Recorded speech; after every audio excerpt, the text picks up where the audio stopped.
Hey guys, welcome. I've just got a couple more messages that I wanted to share with you, and also kind of updates about me, a little bit more about some synchronicities that I forgot to mention in my last video, but I think it actually works out for the better because I can actually share some other stuff that I wanted to share with you guys, just about some of the kind of things here that I have on my little altar.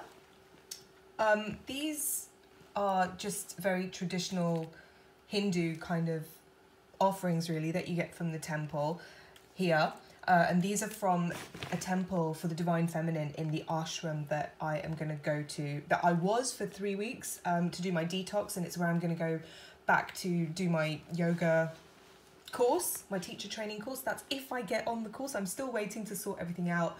It's very, very, very last minute, and I've got messages about that as well, because I'm still, the course starts in 2 weeks and I still don't know if I'm going or not. And then I have this thing here which I wanted to show you guys about.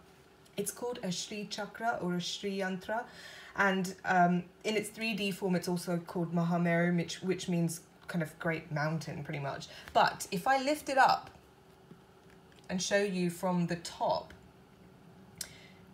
I don't know if you can really see clearly, but it's the top of it almost looks like a Star of David, but it's way more intersecting triangles than a Star of David. And the Shri Yantra, in its simplest form, it's two interlocking, it's like a Star of David with a dot in the middle, which is called the Bindu, but it's a very, very, very powerful symbol for manifestation and for abundance and attracting lots of, everything auspicious and everything kind of good vibes basically, and it's very protective too.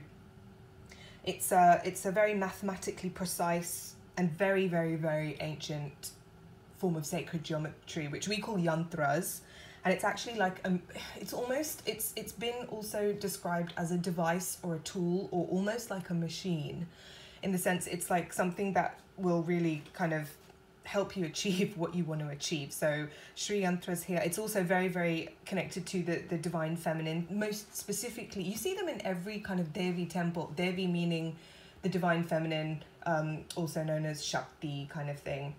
Shakti actually means power, but it's considered a very feminine thing when it starts to manifest from the unmanifest. So that's why I think a lot of people think of energy as being, of shakti as being, energy, the kundalini shakti, etc., but it actually means power. But when we think generally in Hindu traditions, when you go to a temple and it's like a divine feminine temple, it's for a goddess, the goddess is Devi, is called Devi.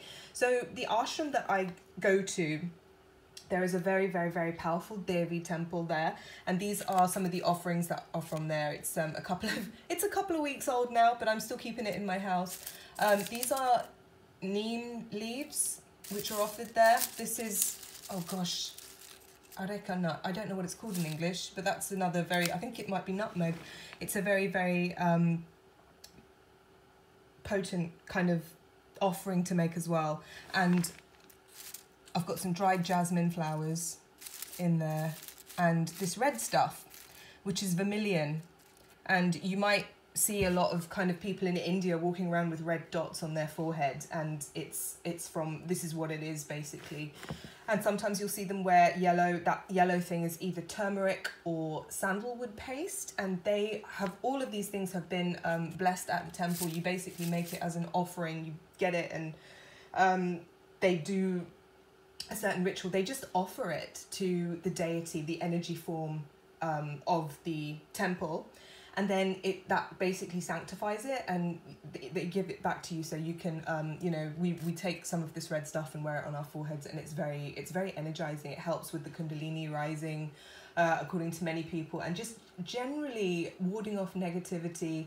And so I just thought I'd share the good vibes and kind of tell you a little bit about some of the stuff that that goes on in my tradition, because it's so helpful and powerful. And if you ever wanted to go and experience it, you can at certain places. You can't just rock up to India and not be Hindu and turn up to a temple, because they will probably turn you away.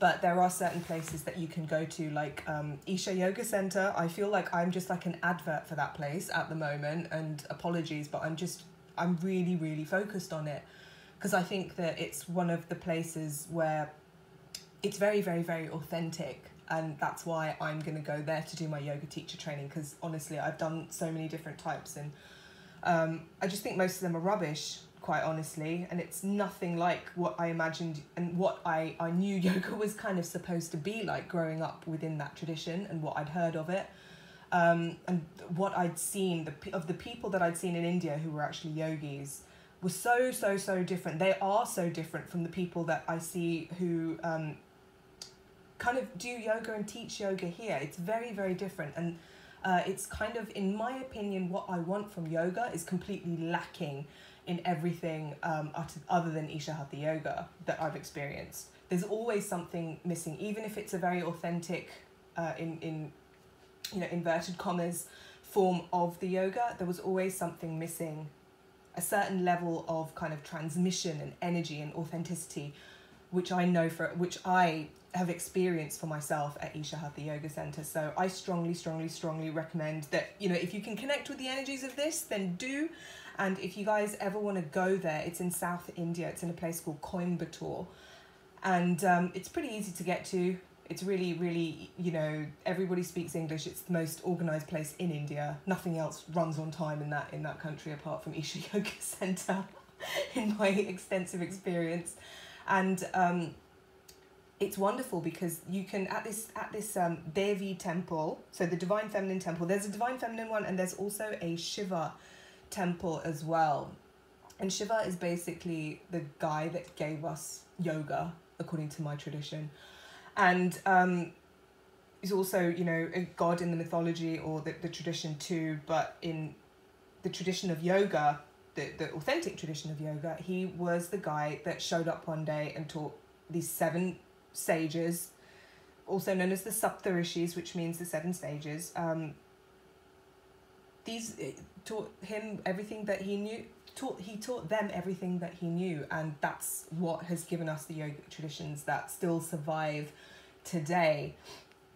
And the Devi temple has a energy form which has the three and a half of the chakras basically energized to the absolute max. And normally when you go to a temple, it's only one chakra that they've actually kind of worked on and consecrated, but this one has 3. And it's just amazing. It's actually the 3.5 lower chakras. So it's the Muladhara, the root chakra, the Swadhisthana, the sacral, the Manipuraka chakra, which is the solar plexus, and half of the Anahata chakra, which is the heart chakra. And if you look at this, what I have here, which is a Shri chakra, which is kind of like the Star of David times, well, it's exponentially more triangles. I don't know how many more. I think it's something like 46 or something, intersecting triangles, instead of just 2. And there's a bit in the middle, the central point, which is called the Bindu. And this is its 3D form. It's extremely auspicious. I don't remember if I said that before or not. It's very auspicious, and it just attracts every kind of positive energy, repels negative energy. It's very protective, and you generally get them at every single Devi temple. So I'm hoping that you can enjoy the good vibes from the Shri chakra as well. And it's also been blessed, by the way, by a very, very sacred person. So basically, the Anahata chakra is like a Star of David with 2 intersecting triangles, and at this Devi temple, the bottom 3 chakras and the half of that, one of the triangles of the Anahata chakra, if that makes sense, if you guys are still with me, has been energized. It's a very, very, very powerful place. And when I was at that temple, it's especially beneficial for women and children to go there. It's really good for the health. It's really supportive of things like abundance and manifestation of wishes and desires in the physical, in the 3D. And it's just crazy. I want to tell you about some of the things that happened when I was there. And I'm also going to read you a very, very powerful message that one of my soul family who I met at the ashram when I was doing my detox, and it's a message that is just so important and so potent for everybody right now. But it's to do with this temple, and it's to do with the Devi that's there. She's called Bhairavi. So she's called Linga Bhairavi. That's the name of the shrine and the goddess deity that my guru, Sadhguru, actually, he consecrated it. That's what he specializes in, is literally consecrating these energy forms. And they're all kind of yantras. Yantras are essentially, it is sacred geometry. It's the ancient, like, it's the Sanskrit word for what is now known as sacred geometry. But Sadhguru's actually described them as being like machines, in the sense they do something. It's like a technology that actually gives you a certain result and helps you get to a certain place. And it's a very, reliable way of doing things, which is why it's been utilized by Hindu people for the past couple of millennia, really. And they consider it to be a science, and it's very, very, very much alive and well in India still. So this temple it's very unusual because it's got 3.5 chakras energized to the absolute and consecrated to the absolute max. Most temples only have one, even the really, really powerful ones. And it's really strange what happened, the stuff that's happened to me when I've actually gone there. The first time I ever went there was the first time I went to the ashram. It was before I met my twin. I was actually totally in love with somebody else at the time, and that guy was the first time I ever told my folks about, anyone that I was seeing, blah, blah, blah. And it was really weird because, in many ways he was exactly kind of what I was looking for, because he was like tall and he was into meditation, he was into yoga, and he was into philosophy and a lot of the same things that I'm into. He was a snowboarder, literally loads of things that it was kind of on my checklist of things that I wanted in someone. And I was thinking about him a lot when I was at the temple.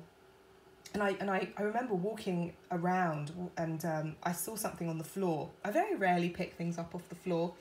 And it was a 10 rupee note, which I still have. And it's so cute because, can you see, it says misspelled. It's meant to say I love you, and it says I loev you. But it's so adorable. I was like, oh, this is a message for me. I was meant to find this. I remember because nobody was around. It was like at some stupid hour in the morning, I think. And it was on the floor, and I remember thinking like, oh, like someone's dropped this. That's why I picked it up, because it was money. And then I was like, is anybody around? Whose is this? And no one was there. And then I saw this was written there, and I was like, this is meant for me. So I've kept it for the last 5 years. And it was really strange because every year that I've been there 3 different years, something really profound has happened to me. The second time, I saw a wedding happen because I really wanted to, they do weddings there, and I really wanted to see how they do weddings there, because it's really different from other places. It's very simple, but it's because it's in the presence of such a powerful energy form. I was like, oh my God, it's such a blessing to be able to share that moment with someone, to kind of witness when they get married and kind of give them your blessings as well, and just experience it. And I never got to the first time I was there. The second time, I just happened to be there, even though I was on a really, really tight schedule, and I got to see the wedding. I got to see a wedding. I got a really, really prime position to actually see it as well, right in front of the actual deity. And someone was doing a ritual involving some water, another ritual at the same time, and they were kind of standing on a ladder above me, and just at the most important time of the wedding, which is kind of, I guess the equivalent would be when the groom puts the ring on the bride's finger, but what they do is they actually put they tie a necklace around the bride's neck, and that's when everyone showers them with rose petals and blah blah, and rice, and uncooked rice, of course, because otherwise it would just stick in people's hair, and we don't want that. Like it's like a blessing. And at this point, the lady who was doing this other ritual dropped a load of water on me, like she splashed me with water, and I was so shocked because it happened at exactly the same time. And another form of blessing that often will happen at the temple, and when you go to like a traditional holy event, the priest or somebody, whoever's conducting the ritual, will bless you with water. And it was really strange because that happened to me. And what the lady was actually doing was a ritual to get rid of something in the Hindu tradition called Naga dosham.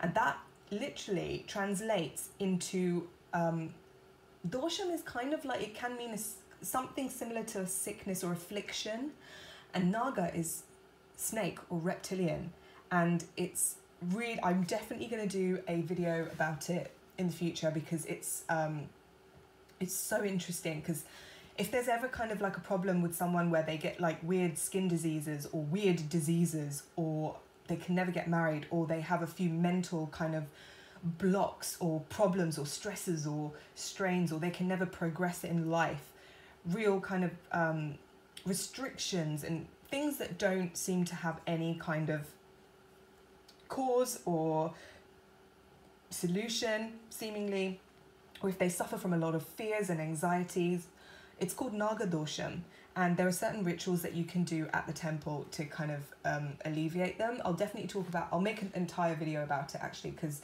actually my guru Sadhguru, he did this amazing video where they consecrated a snake temple in the ashram, and that is the place to go where if you want to try and alleviate your naga dosham, if you have something like that. And he also, when they consecrated it, he also spoke about how it's the reptilian brain, the reptilian part of your brain, which we all have. And the reptilian brain is that's its official psychological name. And it's it's the part of the brain that evolved when we evolved as animals, when we went through that stage of evolution, and fight or flight, that acting from fear. That's where it comes from, which I think we all know on the twin flame journey is something that we are all here to transmute, because also on the yogic path, and yoga means union, let's just not ignore that fact. Yoga does mean union with the divine and oneness. It's all about kind of transcending the reptilian brain into the higher brain, the rest of the cerebral cortex. And I'm going to try and find the link that my guru did about that and put that in the description box, but you know, I'll do that as soon as I can. So all of these powerful kind of experiences happened to me when I was there. And this time, something very odd happened. This is the thing that I wanted to tell you about before I read you the message that one of my soul family, my big soul brother, basically, whose name translates into king, by the way, sent me a message today, and it's so potent for everyone, because so many people are putting a lot of pressure on themselves to manifest things, and to manifest things consciously, and that's what it's to do about, and it will help everyone relax and kind of take the pressure off a lot. It's to do with surrender.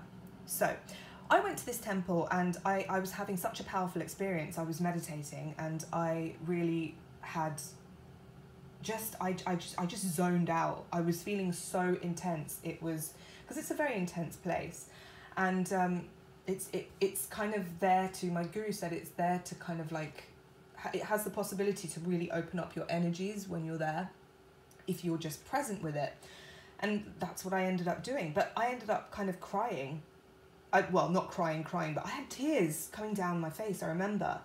And I remember physically asking, and this caused me a little bit of stress after, because I was like, oh my God, why did that happen? Why did I do that? Was that right? Did that come from ego? Blah, blah, blah. But it just came out. And I remember there was tears coming down my face, and I asked the deity, the Devi, I asked for my twin to really miss me. Isn't this really messed up? I was like, where the heck did this come from? And I was like, I want him to feel the agony of not having me in his life. And I was like, and then as soon as that happened, that was it. It was gone. It was gone. And I was so confused. I was like, hang on a minute. Where I was just having a really intense meditation, then all of a sudden tears, this came up, and then it was gone.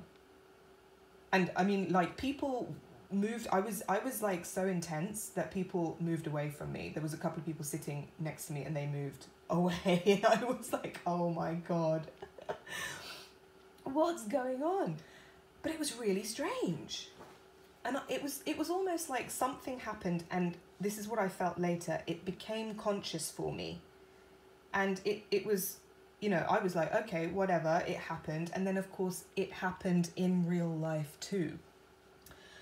And it confused me, and it's been confusing me for a while, but it stopped basically after I got this.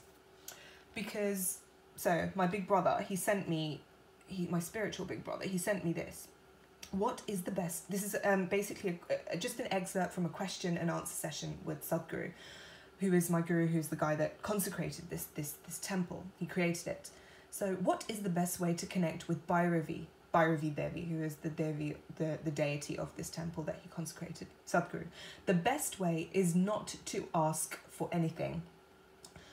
The best way is to simply see how profoundly you can connect with that dimension. If you ask, you will only ask from what you know. You cannot ask what you do not know.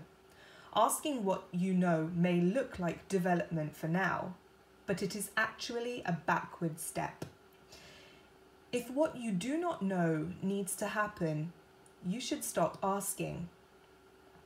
If you simply connect with that energy, things will happen. Whichever way it happens, it's fine with us, because for all these things to happen, you should have established yourself in such a way that whatever happens around you does not determine the quality of your life. What happens around us determines the quality of our work and what we do in the world, but it should not determine the quality of who and what you are. Once this is established, then you will see asking is a silly thing. If something beyond what you know needs to happen, you must understand that asking is not the way to exist. Asking is a very rudimentary way to exist. There are more profound ways to be, so don't go about becoming anxious about, is this going to happen? Is it not going to happen? If it happens, good. If it doesn't happen, very good. Does that mean you are wasting your time with Bhairavi? Tell me. Should you drive the divine, or should the divine drive you? If you understand that, there is no issue. So this is, and now it's 22:11. The time is 22:11 in the UK right now, as I read that. Very, very, very profound stuff. And that is the difference between surrender, when you surrender to, if you believe in God or the divine and the divine plan and your own kind of divine plan as well, if you wanna put it that way, then you don't have to go around manifesting things consciously. You can actually just surrender to it, and if you have the faith and that knowing that it's going to happen, you'll be okay. And it depends on how strong your faith is and what you kind of hold on to. And it's kind of, remember that the mind is where all the fear and the doubt comes from. And it was such a, I cannot explain to you how powerful that message was to me when I got it. Because I was like, oh my God, the timing was perfect, because I was questioning a lot of things. I was questioning whether my twin was really my twin. Because and right now there is so much confusion between false twins and real twins, and if people can have two twins, and is this person really my twin? And I've never, ever, ever bought into that before. But the same time that, well, the very same months after I found this, I met my twin. And when I met him, I thought that the person for me was somebody else, basically. And I hadn't met this person yet, but I had this vision of someone. And I had this vision. This was also the first time I ever wanted to do the yoga course that I'm only going to do now. And it's taken me 4 years to actually seriously apply. And the first year I didn't apply. It was just after I met my twin, and I was really afraid that when I went on this course, I was going to meet the love of my life, and I didn't want that to not be my twin. And then I was very recently, just today, basically thinking, what if he's not my twin? Because I always was expecting the guy who was going to be the love of my life to be very different. So, and I'd had a few visions, and I'd had people tell me certain things before as well. So, basically, I'm at a stage where I'm very accepting of, if I've met my twin, I've met my twin. If I haven't met my twin yet in the physical, then I haven't met my twin yet in the physical. It's all good. And it's actually, especially after reading that message, it really put me at ease, because I was like, hang on a minute, there's no coincidence in life, and it's not a coincidence that weird thought came up when I was in the temple, literally right in front of the deity, having an absolute moment, and then a very intense experience. And it's no coincidence that, you know, all those other manifestations, essentially for separation, actually came up in my mind when I was at the ashram. I don't judge those things, because I do sincerely believe that whatever happens is for the best. And in terms of trying to make sense of a lot of this stuff in my conscious mind, it's not that smart a thing to do, because, you know, you can't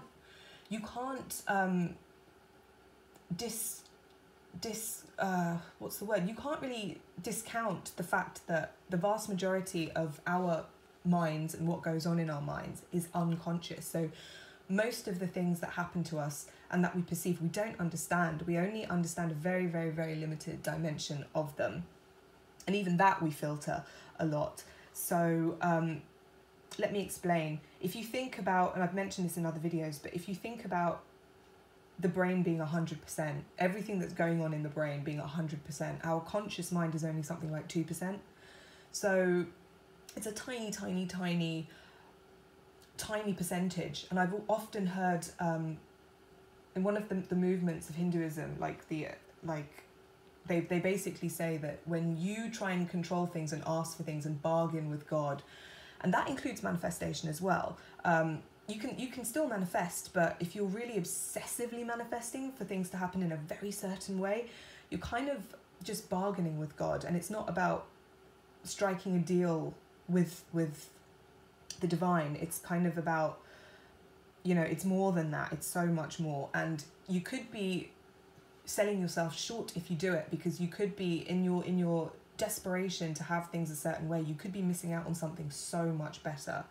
And the cosmic mind sees a lot more, because it's got a much more meta kind of perspective. It's got much more breadth, much more depth, a much higher perspective with much more wisdom, just because that's how it is. It's just bigger than your small mind. Your small mind, which only, you know, is perceiving 2% of your small mind anyway. So it always makes much more sense to surrender, because that's how you do things, especially if you want things to happen for the highest good. And another thing that really confirmed that with me is the fact that it came through very, very strongly to me, and I've mentioned these two things before as well, but the divine masculine and the divine feminine, they're both awake, and they're both awake in different ways. And the divine masculine, part of their plan, part of their blueprint, what they're here to do, is to play the role of the unawakened twin. And the reason that they do that is because if they were awakened, they wouldn't do half the things that they need to do to get the job done, which is for us to stand in our power. So they play the bad guy. They play dumb. They actually play the you know, they pretend to be. They don't consciously pretend. Consciously, that 2% of them acts out. That 2% of them is basically just you know, doing certain things, but it's actually they're acting from their unconscious, which is totally awakened, totally knows what it's doing, which is why there would probably be times when your twin has said some very, very, very profound things to you. There certainly have been times when mine has said things to me and they've literally stuck in my mind like nobody's business, because they're almost like keys that have turned and really triggered some very, very profound awakenings in myself. And now is a time where the unconscious, which is, you can kind of call that the oversoul that's working through the unconscious for them a lot of the time, together with the subconscious, to kind of transmute a lot of these memories, these karmas, these samskaras, which are just habits and stuff from a really long time ago, ancestral patterns, things from past lives, all of that fun stuff that we're here to supposedly transmute and deal with and pave the way for other people. That's what allows them to do it. If they weren't playing unconscious, we'll call it playing unconscious, they don't know that they're doing this. The oversoul knows, and the higher self knows. That's why things are happening at certain times and it just makes it possible to for those things to happen. And there is an interplay with free will. But the free will isn't as free as people might be afraid it is, or might think it is, or might hope it is. All of those possibilities. There is a plan, and the plan is being stuck to, and it's important that we remember that. The divine feminine, the reason it's so hard for us is because we see so much. We're kind of aware of things a lot more. So that's just and it's kind of scary because we can't focus. It's also a lot harder for us to focus. The guys, because, you know, they have got, it's harder in some ways and it's simpler in some ways because they just do. But, and they don't know why they do, but we know exactly what's going on consciously. So sometimes we don't know what to do. And that causes a lot of stress. It causes a lot of pressure, and it's really, and tension, and it's really important that we just relax a little bit and surrender.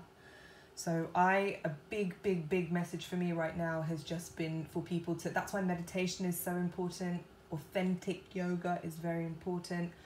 Any way you can, even if it's just exercising or, you know, doing something simple that's just working your body, that's going to physically make your body tired and relaxed and focus your mind. Pilates is great. Pilates is a fantastic alternative to yoga, and Pilates is a fantastic alternative to inauthentic yoga. And by inauthentic yoga, I mean yoga that doesn't really take into account the subtleties that make yoga yoga. Because if that doesn't happen, it's just an exercise. And if they're using yoga poses and kind of not understanding what you're doing, you could end up doing a lot of damage to your body. And I have to say, a lot of the yoga teachers I've met are they've struck me as just being really imbalanced and batshit crazy. I don't know if any of you guys have had the same kind of experience, but yeah, if you get that kind of vibe from any of them, like they're a bit all over the place, don't do their yoga. Or if you find that they're very unhappy, and if there's something in them that is that just gives you a bad vibe, just please don't continue working with them. So that's a really, really, really important thing to remember. Just relax. And I'm going to read you the thing again before I go. I've just got one more message after this, but I'm going to read you that thing again. And you can substitute Bhairavi for God. So that's what I'll do. What is the best way to connect with God, the universe, whatever? Bhairavi Devi. The best way is not to ask for anything. The best way is to simply see how profoundly you can connect with that dimension. If you ask, you will only ask from what you know. You cannot ask what you do not know. Asking what you know may look like development for now, but it is actually a backward step. If what you do not know needs to happen, you should stop asking. If you simply connect with that energy, things will happen. Whichever way it happens, it's fine with us. Because for all these things to happen, you should have established yourself in such a way that whatever happens around you does not determine the quality of your life. What happens around us determines the quality of our work and what we do in the world. But it should not determine the quality of who and what you are. Once this is established, then you will see asking as a silly thing. If something beyond what you know needs to happen, you must understand that asking is not the way to exist. Asking is a very rudimentary way to exist. There are more profound ways to be. So don't go about becoming anxious about, is this going to happen? Is it not going to happen? If it happens, good. If it doesn't happen, very good. Does that mean you are wasting your time with Bhairavi, God, the universe? Tell me, should you drive the divine or should the divine drive you? If you understand that, there is no issue. So really, really powerful stuff. So don't pressure yourself to understand everything. There is not a single reader, not even the best of the best, definitely not, you know, I'm not saying I'm in that category at all, but I'm not making any judgment, but I'm just stating the fact that no one out there is seeing the whole big picture, and that's the way it's meant to be, because if we did, it wouldn't be what it is. So just relax, trust that it's all happening as it should. Pay attention to those synchronicities and do whatever you can to relax. If you feel any pressured kind of sensations in your physical body right now, know that there is a lot happening, especially to the more sensitive of those of us. So just breathe and let it go. And I'm also guided to say to you guys, try not to have too much meat, especially red meat if you can at the moment, because it can create a lot of heat and tension in the body. And also that meat, it creates it you know, when the animal was slaughtered, you will have the hormonal impact of that, and also the energy signature of all that stress and tension and fear and all of that. And the more sensitive you get, the more you can feel that. So I'm not saying it to make anyone feel guilty. If you feel like you need to have the meat, then absolutely have it. But if that resonates with you, try and avoid it. Also, right now, too much caffeine is not a great idea for many of you guys, and I was very guided to say that. So that's just something to bear in mind. Try and keep off the stimulants and the depressants. So last message for today is I had another sort of telepathic episode, shall we say, with my twin. It's really strange because it was like with the whole me finding the whole, whenever he's on the scene, it's a bit of a distraction. It's absolutely imperative, it's vital, it's of the utmost importance that people focus on their connection with the divine, on certain things that they are here to do. For me, it's kind of, I need to go to this I need to do some very intense spiritual work on this yoga course, and I will be able to literally transmit that to other people at the end of it. But my days will start at 5:30. Class starts at 5:30 a.m.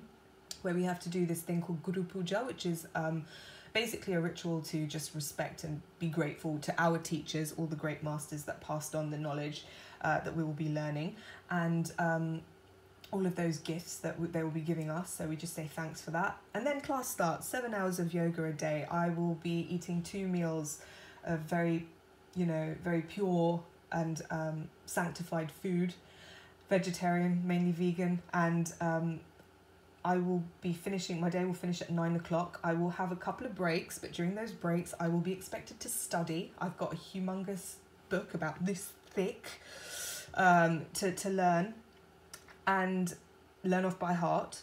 I've got that, and I will also have to do assessments and help other people with their assessments during my time off. So yeah, it's going to be super intense.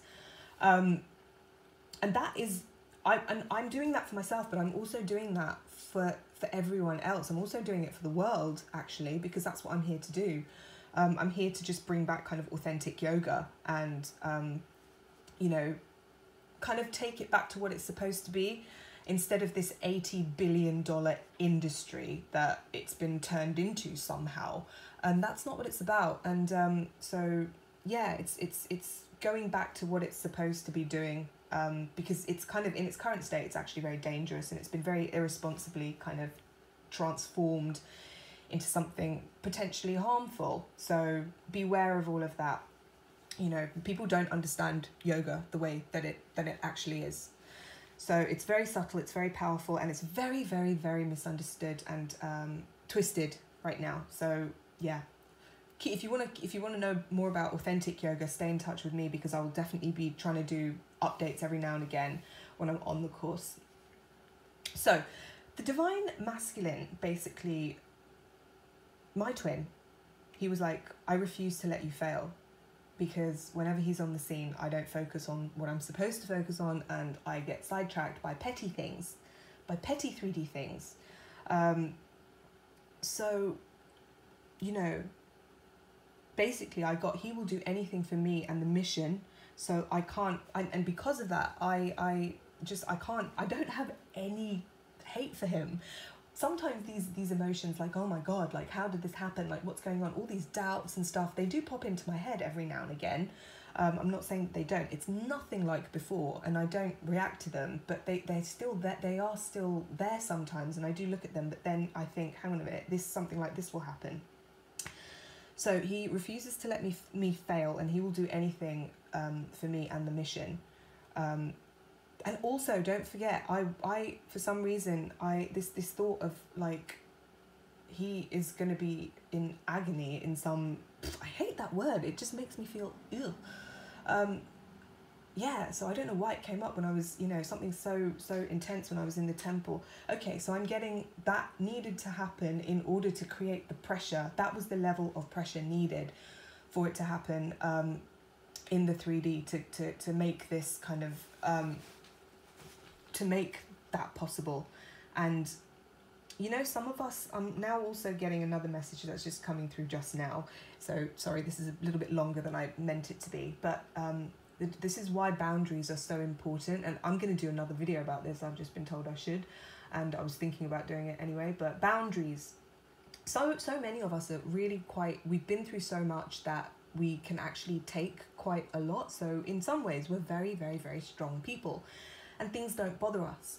But boundaries are very, very important. But it's important to know that boundaries are not important so much for us. If we feel like we can take it, the boundaries aren't important for us. They're important for other people.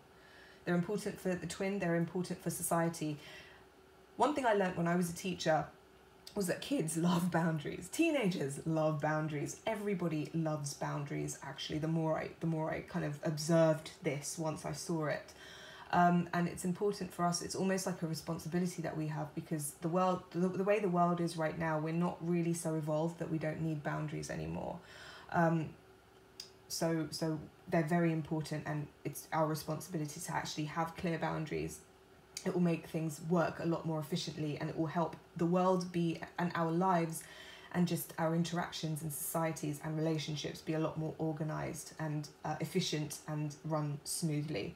That doesn't sound very romantic or spontaneous at all, but that's how the message came through.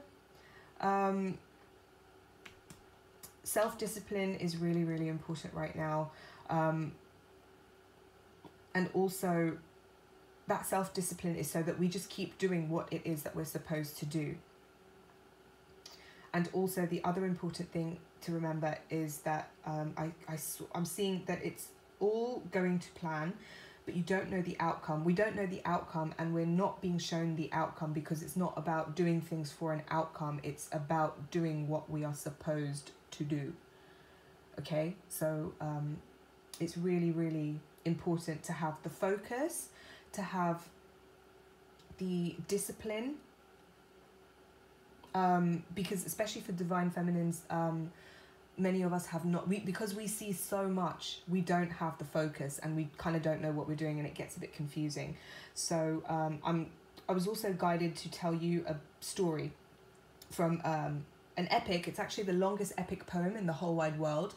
It's actually an Indian poem called the Mahabharata, and it's not the Iliad, it's not the Odyssey. Those are also very long poems as well. They're Latin, but no, the longest one in the entire world is the Mahabharata.